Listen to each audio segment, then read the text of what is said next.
अस्सलाम वालेकुम। आज का हमारा टॉपिक है effect of temperature on solubility, यानी टेम्परेचर जो है वो सॉल्युबिलिटी पर कैसे असरअंदाज होता है। ये एक अहम लॉन्ग क्वेश्चन है, अक्सर पेपर में आता है, ज़रा गौर कीजिएगा। Generally solubility increase with increase in temperature. आमतौर पर ऐसा होता है कि जब हम टेम्परेचर बढ़ाते हैं तो सॉल्युबिलिटी बढ़ जाती है, और आमतौर पर हमारा वास्ता घरों में शुगर से पड़ता है, और जब हम ठंडे पानी में शुगर को डिज़ोल्व करते हैं तो कम हल होती है, और गर्म पानी में डिज़ोल्व करते हैं तो ज़्यादा हल होती है। तो हम समझते हैं कि टेम्परेचर बढ़ाने से सॉल्युबिलिटी बढ़ जाती है और सल्यूट ज़्यादा डिज़ोल्व होता है। आमतौर पे ऐसा ही होता है, जनरली ऐसा ही होता है कि टेम्परेचर बढ़ाने से सॉल्युबिलिटी बढ़ती है, but it is not always true. लेकिन हमेशा ऐसा नहीं होता। ज़रा गौर करें कि जब हम सल्यूट को सॉल्वेंट में ऐड करते हैं, यानी सॉल्वेंट में डिज़ोल्व करते हैं, तो सॉल्यूशन बनता है। तो यहाँ तीन तरह की पॉसिबिलिटीज़ होती हैं कि जब सल्यूट को सॉल्वेंट में डिज़ोल्व किया जाए तो हीट एब्जॉर्ब होती है, या फिर सल्यूट को सॉल्वेंट में डिज़ोल्व किया जाए सॉल्यूशन बनता है, हीट गिवन आउट यानी हीट रिलीज होती है, या फिर सल्यूट को सॉल्वेंट में डिज़ोल्व किया जाए सॉल्यूशन बनता है और नो चेंज इन हीट।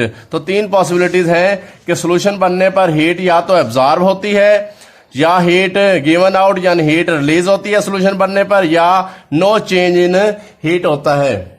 तो हम देखेंगे कि जब सॉल्यूशन बनता है और हीट एब्जॉर्ब होती है तो उस वक्त टेम्परेचर सॉल्युबिलिटी पर कैसे असरअंदाज होता है, और जब सॉल्यूशन बने और हीट गिवन आउट हो यानी हीट रिलीज हो तो हम देखेंगे फिर टेम्परेचर सॉल्युबिलिटी पर कैसे असरअंदाज होता है।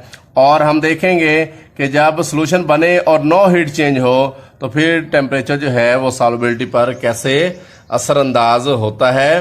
तो इसको समझने के लिए हमने एक ग्राफ ड्रा किया है। इस ग्राफ में टेम्परेचर को सेल्सियस में एक्स एक्सिस पर लिया गया है और सॉल्युबिलिटी को वाई एक्सिस पर लिया गया है। तो ग्राफ में हम सबसे पहले वो केसेस डिस्कस करते हैं जिनका सॉल्यूशन बनने पर हीट एब्जॉर्ब होती है। मिसाल के तौर पर ये सोडियम नाइट्रेट है NaNO3, जब इसका सॉल्यूशन बनता है तो हीट एब्जॉर्ब होती है। कैल्शियम क्लोराइड के केस में भी हीट एब्जॉर्ब होती है, लेड नाइट्रेट के केस में भी हीट एब्जॉर्ब होती है, और पोटाशियम डाइक्रोमेट के केस में भी हीट एब्जॉर्ब होती है, और KCl के केस में भी हीट एब्जॉर्ब होती है। तो ये 1 2 3 4 5 ये वो कर्व हैं जिनका सॉल्यूशन अगर वाटर में बनाया जाए तो ये हीट को एब्जॉर्ब करते हैं। तो हम देखेंगे जब हीट एब्जॉर्ब करती है तो क्या होता है। हम किसी एक केस को डिस्कस कर लेते हैं। तो ज़रा यहाँ गौर कीजिएगा कि यहाँ मतलब 0 सेल्सियस पर जो KCl है इसकी सॉल्युबिलिटी ऑलमोस्ट 25 ग्राम है, ठीक है। वाटर में डिजॉल्व है, 100 ग्राम वाटर में इसके तकरीबन 25 ग्राम डिजॉल्व है। अब देखें ये कर्व जो है वो राइज कर रही है, जैसे जैसे यूं टेम्परेचर बढ़ता जा रहा है और कर्व भी राइज करती जा रही है। यानी कर्व राइज करने का मतलब है टेम्परेचर बढ़ने के साथ इसकी सॉल्युबिलिटी बढ़ रही है, और इस केस में भी टेम्परेचर बढ़ने से सॉल्युबिलिटी बढ़ रही है, इस केस में भी टेम्परेचर बढ़ने से सॉल्युबिलिटी बढ़ रही है, इस केस में भी टेम्परेचर बढ़ने से सॉल्युबिलिटी बढ़ रही है। तो हमने देखा कि वो सल्यूट जो सॉल्वेंट में डिजॉल्व हो और सॉल्यूशन बने और हीट एब्जॉर्ब हो तो उनके केस में टेम्परेचर बढ़ने से सॉल्युबिलिटी बढ़ जाती है। अब हम वो केस देखते हैं, वो सल्यूट देखते हैं जिसको वाटर में डिजॉल्व किया जाए, सॉल्यूशन बने और हीट गिवन आउट हो यानी हीट रिलीज हो, तो फिर जो है वो टेम्परेचर सॉल्युबिलिटी पर कैसे असरअंदाज होगा। तो ज़रा हम यहाँ सीरियम सल्फेट के केस को देखें। तो यहाँ 0 सेल्सियस पर इसकी सॉल्युबिलिटी ऑलमोस्ट 20 ग्राम है इन 100 ग्राम ऑफ वाटर। तो यहाँ इसकी सॉल्युबिलिटी है ज़्यादा है, और जैसे ही टेम्परेचर बढ़ना शुरू हुआ तो टेम्परेचर बढ़ते बढ़ते इसकी सॉल्युबिलिटी कम होना शुरू हो गई, और ऑलमोस्ट जो है वो 40 सेल्सियस पर आके इसकी सॉल्युबिलिटी कांस्टेंट हो गई, और फिर सॉल्युबिलिटी में कोई चेंज नहीं आ रहा। तो यानी कि पहले सॉल्युबिलिटी 0 सेल्सियस पे ज़्यादा थी, और जैसे ही टेम्परेचर बढ़ा तो सॉल्युबिलिटी कम होना शुरू हो गई।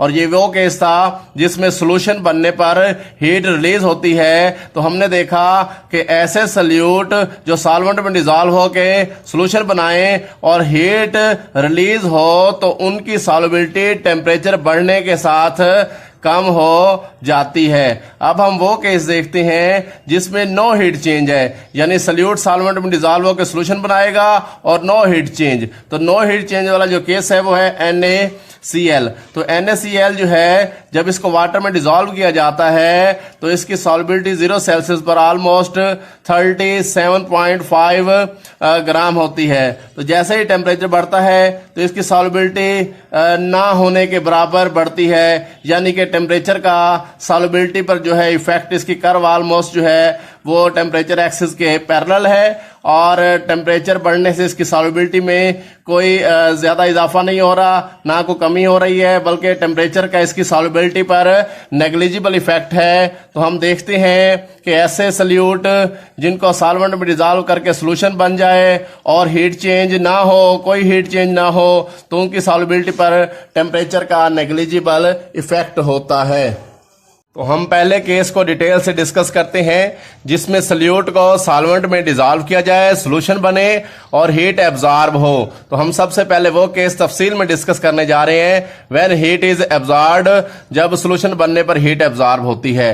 तो गौर करें, जैसे कि पोटाशियम नाइट्रेट है, सोडियम नाइट्रेट है, पोटाशियम क्लोराइड है, कैल्शियम क्लोराइड है, जब ये सल्यूट वाटर यानी सॉल्वेंट में डिजॉल्व किए जाते हैं तो हीट एब्जॉर्ब होती है। हीट एब्जॉर्ब करने का मतलब ये एंडोथर्मिक प्रोसेस होता है। तो जब ये सल्यूट वाटर में डिजॉल्व होते हैं, हीट एब्जॉर्ब होती है और सॉल्यूशन बन जाता है। तो हमने क्या किया कि ये टेस्ट ट्यूब ली, इसमें ये सल्यूट ऐड किए और सॉल्वेंट में यानी वाटर में इनको डिजॉल्व किया।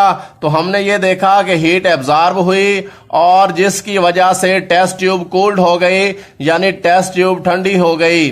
तो हमने देखा कि जब इनको वाटर में डिजॉल्व किया जाता है तो सॉल्यूशन बनता है और हीट एब्जॉर्ब होती है। ये एंडोथर्मिक प्रोसेस है जिसकी वजह से टेस्ट ट्यूब कूल्ड हो जाती है। तो ऐसे केसेस जिनमें हीट एब्जॉर्ब हो, solubility increase usually with increase in temperature. तो जिन केसेस में सल्यूट को सॉल्वेंट में डिजॉल्व करने से हीट एब्जॉर्ब होती है, वहां टेम्परेचर बढ़ने से सॉल्युबिलिटी बढ़ जाती है।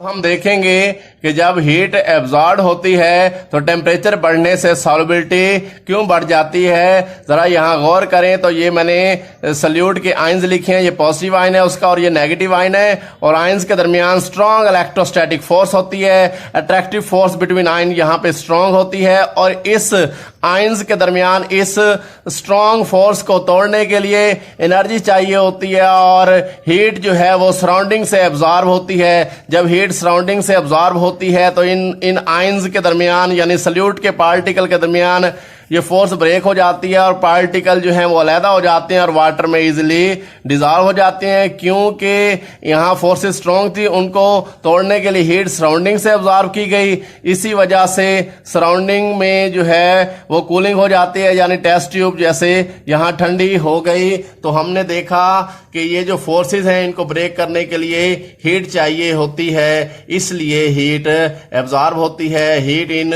आयंस के दरमियान फोर्सेस को तोड़ देती है और पॉजिटिव नेगेटिव आयंस अलग हो जाते हैं और आसानी से पानी में हल हो जाते हैं। इसलिए जब टेम्परेचर बढ़ता है तो टेम्परेचर इन फोर्सेस को ब्रेक करता है और ये आयंस अलग हो जाते हैं और वाटर में सल्यूट ज्यादा डिजॉल्व होता है और टेम्परेचर बढ़ने से सॉल्युबिलिटी बढ़ जाती है।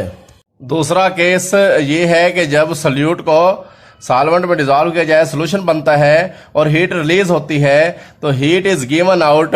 तो जब हीट रिलीज होती है तो फिर हम देखेंगे कि टेम्परेचर सॉल्युबिलिटी पर कैसे असरअंदाज होता है। तो गौर कीजिएगा, जैसे लिथियम सल्फेट है, सीरियम सल्फेट है, जब इनको वाटर में डिजॉल्व किया जाता है तो वाटर में डिजॉल्व ये होकर हीट रिलीज करते हैं, और जिस केस में हीट रिलीज होती है वो एक्सोथर्मिक प्रोसेस है। और ऐसे केस जिसमें हीट रिलीज हो सॉल्यूशन बनने पर solubility decrease with increase in temperature. तो जब टेम्परेचर बढ़ाया जाता है तो ऐसे केसेस जिनमें हीट रिलीज होती है, टेम्परेचर बढ़ने से सॉल्युबिलिटी कम हो जाती है। जब हम सल्यूट को सॉल्वेंट में इस टेस्ट ट्यूब में डिसॉल्व करते हैं तो सॉल्यूशन बनता है और सॉल्यूशन बनने से हीट रिलीज होती है और हीट रिलीज होने की वजह से टेस्ट ट्यूब वार्म हो जाती है। और जिस केस में ये हीट रिलीज हो और ऐसे केसेस में टेम्परेचर बढ़ने से सॉल्युबिलिटी कम हो जाती है। तो हम देखते हैं ऐसा क्यों होता है।